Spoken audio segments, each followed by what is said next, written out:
कि हमारा प्रथम पाठ है 9वीं कक्षा के लिए हिंदी आ पाठ्यक्रम के लिए, वो हम शुरू करेंगे। तो सिर्फ हम इस पाठ का सारांश देखेंगे, ना कि इसका जो वर्ड बाय वर्ड अर्थ। तो ये पाठ किसके द्वारा लिखा गया है?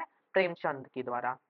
यह कहानी दो बेल हीरा और मोती, हीरा और मोती, आपको अच्छे से समझने के लिए एक चित्र भी यहाँ मैंने बनाया है। दो बेर हीरा और मोती की है, जिनको छुरी ने बड़े ही प्यार से पाला था।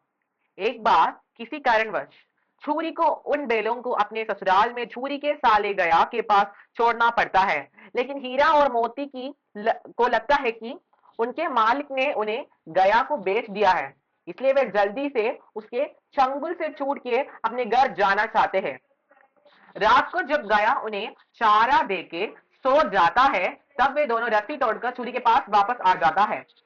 उन्हें देख कर चूरी बहुत खुश होता है, लेकिन उसकी पत्नी, जो कि इनका पत्नी का एक रिश्तेदार है ये गया, वो बहुत गुस्सा हो जाती है और वह इन दो बैलों को कामचोर समझती है। वह उन दोनों बैलों को पुनः गया के हवाले कर देती है। दूसरी बार जब गया उन्हें फिर लेके जाता है, तो उन पर अधिक्रोधित होने के कारण उन्हें बहुत सताने लगता है। कौन? गया।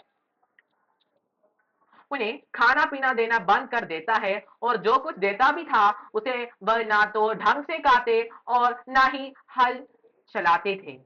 गया अपने बैलों को अच्छे चारे डालता और हीरा को मोती को सिर्फ भूसी खाने को दे देता था। उस घर में एक छोटी बच्ची, जो उन्हें कुछ रोटियां खिलाती थी, एक रात उनको खोल देती है ताकि वो दोनों उसे खेत से भाग जाए। इस छोटी बच्ची की पहली माँ, उनकी उस बच्ची की असली माँ मर गई थी और उनकी जो दूसरी माँ थी वो उन्हें बहुत पीटती और सताती थी। वे दोनों काफी देर दौड़ने के बाद एक अनजान जगह पहुंच जाते हैं और वहां मटर के खेत में हरे भरे मटर खाने लगते हैं।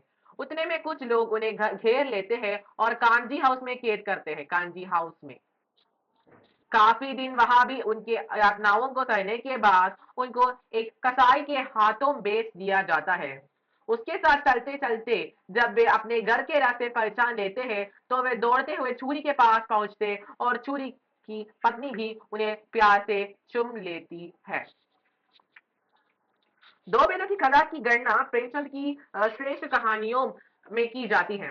इस कहानी के माध्यम से लेखक ने शक समाज और पशुओं के भावनात्मक संबंध का वर्णन किया है। उसके हीरा और मोती नामक दो बेल सीधे साधे भारतीयों के प्रतीक है। वे आजादी के लिए बार बार संघर्ष करते हैं और अंत में उसे पा ही लेते हैं। इस तरह परोक्ष रूप से यह कहानी आजादी के आंदोलन की भावना से भी जुड़ी है। ठीक है। हाँ, तो इस पाठ का भावार्थ सिर्फ इतना ही है। एक अगले वीडियो में हम इस पाठ के जो प्रश्न उत्तर है वो देखेंगे। तब तक के लिए धन्यवाद और पढ़ते रहिए, क्योंकि 9 का हिंदी बहुत ही आसान होता है। धन्यवाद।